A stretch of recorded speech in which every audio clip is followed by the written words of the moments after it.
گفتگو دلچسپ مرحلہ دکانی داخل بھی تھا.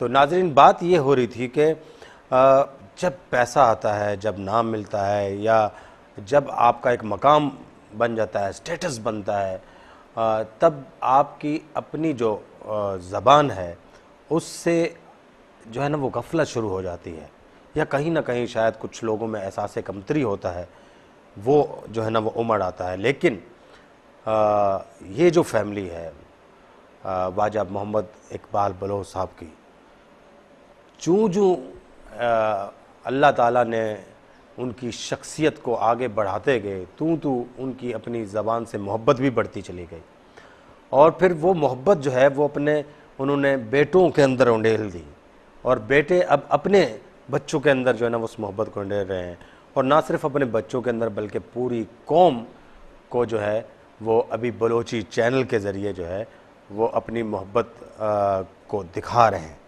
اور بلوچی زبان کو آگے بڑھانے میں ایک اہم کردار ادا کر رہے ہیں. وش نیوز ہی کی وجہ سے اب جو ہے نا وہ بلوچی زبان کی گرامر اور بلوچی زبان کی دیگر چیزوں کے اندر جو ہے نا وہ اب تیزی شروع ہو گئی ہے، لوگ کام کرنا شروع ہو گئے ہیں. کیسے، کس طرح جو ہے نا وہ بلوچی زبان کو سنبھال کے رکھا تھا، یہ سوال تھا ہمارا. اس کا جواب دے رہے تھے ہمارے معزز مہمان. جی سر. سر، ہمارے والد صاحب بڑے سخت آدمی تھے، لیکن وہ حالات کی نزاکت کو بھی جانتے تھے. تو اس وقت پاکستان میں جب نیا نیا ٹیلی ویژن آیا تو والد صاحب ہمارے ٹی وی تو لے کر آئے تھے گھر میں، اور ہمارے ایک بڑے بھائی مرحوم اکبر اقبال بلوچ وہ بھی اس طرف تھے. ہماری تعلیم کا، ہماری صحت کا، ہماری ساری چیزوں کا خیال کرنا ان کی بھی بڑے بھائی کی ایسے ذمہ داری تھی. تو ٹیلی ویژن کے بلیک اینڈ وائٹ سیٹ آ گئے تھے ہمارے گھر میں، لیکن وہ ہمیں اجازت نہیں تھی اس کو ہر وقت دیکھ کے چلانا. تو پھر ہماری خواہش ہوتی تھی کہ کوئی بلوچی گانا ہو یا بلوچی صوت ہو تاکہ ہم اس کو سنیں اور پھر والد کو لے کر آئیں، کیونکہ والد کو ہمیں پتہ تھا کہ وہ جاڑوک اور سبزل اور جو فیض محمد بلوچی کے گانے اس کو بڑی محبت سے وہ دیکھتے تھے اور سنتے تھے. تو جب ہوتے تو ہم ان کو ایز اے تبرکن کہتے ہیں، ابا وہ دیکھیں ٹیلی ویژن پہ دیکھیں سبزل بلوچ آئے ہیں، جاڑوک صاحب کا شعر سنا رہا ہے، یا فیض محمد بلوچ. تو والد صاحب تھوڑے سے ایسے سخت ہوتے تھے، بولتا تھا چلو مجھے دکھاؤ. تو ہم ان کو کمرے سے نکال کے پھر بیٹھتے تھے، ان کا اسٹائل جو سگریٹ پینے کا پھر غور سے دیکھتے تھے، پھر اس میں 2-3 اپنے شعر و شاعری بھی کرتے تھے. ان کو بڑا شغف تھا، بڑا شوق تھا. پھر ہمیں ایک دن کہنے لگے کہ میرے سے کہنے لگے، یا بیٹا، میرے کو کہتا ہے اشرف اقبال بلوچ میر صاحب ادھر آؤ.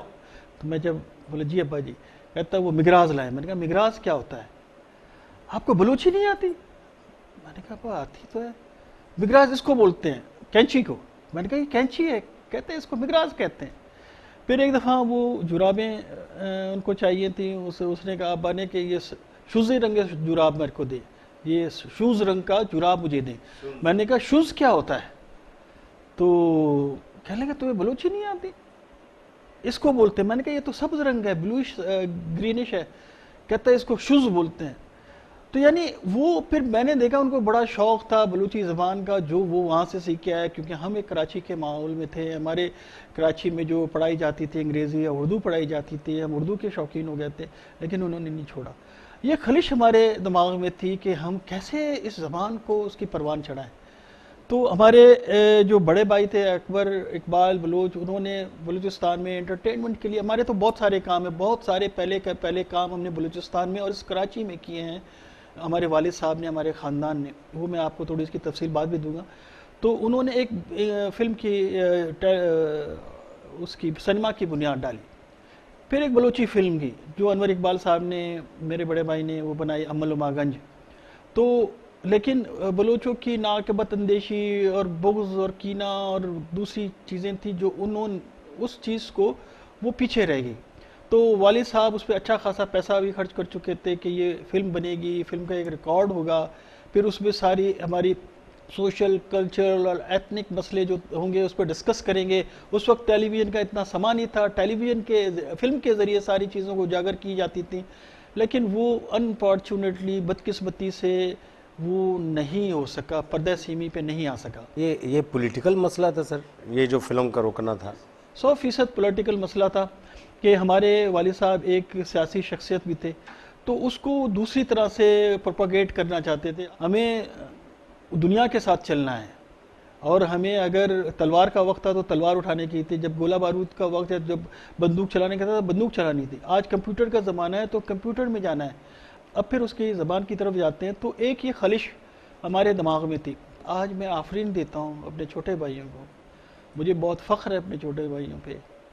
احمد اقبال اور اویس اقبال نے جس طرح سے اس چیز کو نہ صرف پروموٹ کیا، اس کو مینٹین کیا اور اس کو لے کے آج تک زندہ کیا، اور اگلے وقتوں میں انشاءاللہ اس میں اور طاقت اور خوبصورتیاں آئیں گی.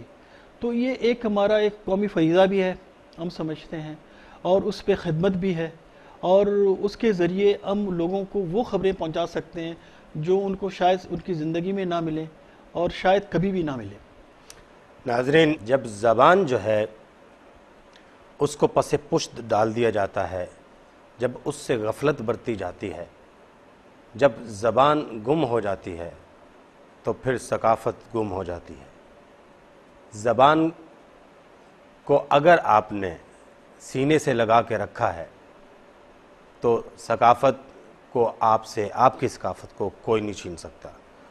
اور یہ بہت بڑی خدمت ہے، اور انہی بھائیوں کی خدمت اور اسی ادارے کی خدمت آج بلوچ 2 مارچ کو جو کلچر ڈے مناتے ہیں، ٹھیک ہے، اور بڑے ذوق و شوق سے مناتے ہیں، پوری دنیا میں مناتے ہیں.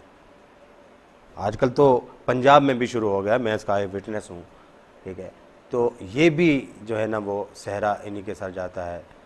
یہ ایک امیزنگ فیملی ہے، اور بلوچ قوم کی خدمت میں تو ڈیفینیٹلی جو ہے ان کو کوئی کمپیٹ نہیں کر سکتا. تو سر، یہ تو ہو گیا کہ بھی زبان والے صاحب نے اس پر بڑا جو ہے نا، آپ کی ایک شخصیت جو ہے، سیاسی شخصیت بھی آپ کی ہے، سماجی شخصیت.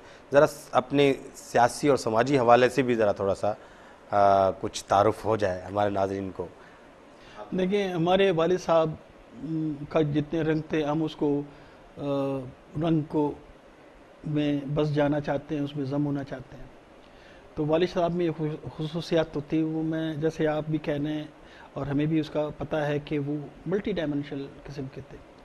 وہ ایک بہادر بلوچ بھی تھے، شاعر بھی تھے، صنعت کار تھے، تجارت سب میں اس میں اللہ نے ان کو بڑی فضیلت دی تھی. اور غیرت مند، غیرت ان کو اتنی تھی کہ وہ کسی چیز کو اگر ان کو ایسی بلوچی جیسے غیرت بولتے ہیں، وہ اس چیز کو اگر اس نے نہ کر دیا تو اس کو آنکھ کوئی نہیں کھلوا سکتا.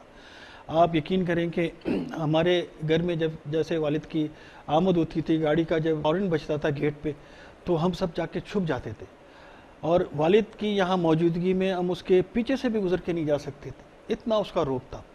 وہ ہمارے لان میں بیٹھ کے اور خوبصورت سے ماحول میں، پھر ان کی جب امی ہماری چائے لے کے جاتی تھی، اور امی سے ہی ہمارا کھانا پینا رہتا تھا ان کا، اور نوکر چاکروں کی اللہ کے کرم تھا ہم پہ ہمیشہ سے. لیکن وہ پھر اپنا ایک چھوٹا سا ٹرانزسٹر لے کے، پھر ایک چھوٹی سی ایسی ٹیبل لے کے وہ لان میں بیٹھتے اور پھر بیوی سے سنتے تھے. اور جب بیوی سے ختم ہو جاتی تو اوپر آ جاتے تھے، نماز پڑھتے تھے اور پھر سو جاتے تھے. اور وقت ان کا اتنا تھا کہ اپنے صبح 9 بجے وہ اپنے آفس میں پہنچتے تھے، اور 5 بجے تک، 5 بجے کم از کم، اور اس کے بعد 6 بجے 7 بجے تک بھی بیٹھے رہتے تھے. اور ایسا بھی ہوتا تھا کبھی وہ دورے پہ چلتے، گوادر، اسلام آباد، کوئٹہ میں جاتے، تو جب واپس آتے جہاز میں تو وہ سیدھا دفتر آتے تھے، گھر نہیں بیٹھتے تھے. تو یہ ساری شخصیات تھیں. اب ان کی شخصیات کو ہم جیسے کس طرح سے ہم دیکھ رہے ہیں، میری جو مسلم لیگ سے وابستگی ہے، جتنی وابستگی مسلم لیگ سے اتنی جام فیملی سے ہے. جام غلام قادر، پھر جام یوسف، پھر جام کمال، جو ہمارے وہ بھی بڑے شریف لوگ، بڑے خدا ترس لوگ، اور بڑے بھاری برکم لوگ ہیں. ان میں کوئی ایسی میں نے چیز نہیں دیکھی. اور میں عمر میں جام کمال سے بڑا ہوں، اور لیکن مجھ پہ اس کی تعظیم اور محبت لازم ہے. اس میں اللہ تعالیٰ نے وہ صفت دی ہوئی ہیں، وہ سمجھ دی ہوئی ہے، جس کو میں سمجھتا ہوں ہمارے بلوچستان کے سیاستدانوں میں کوئی کمپیٹ نہیں کر سکتا. گفتگو کا سلسلہ ابھی ہمارا جاری ہے، لیکن وقت ہوا ہے ایک بریک کا. گولچاروں کا مازیرے انی یک کنڈے اوشتے اوشتا چپت شمر پدا ساری بھی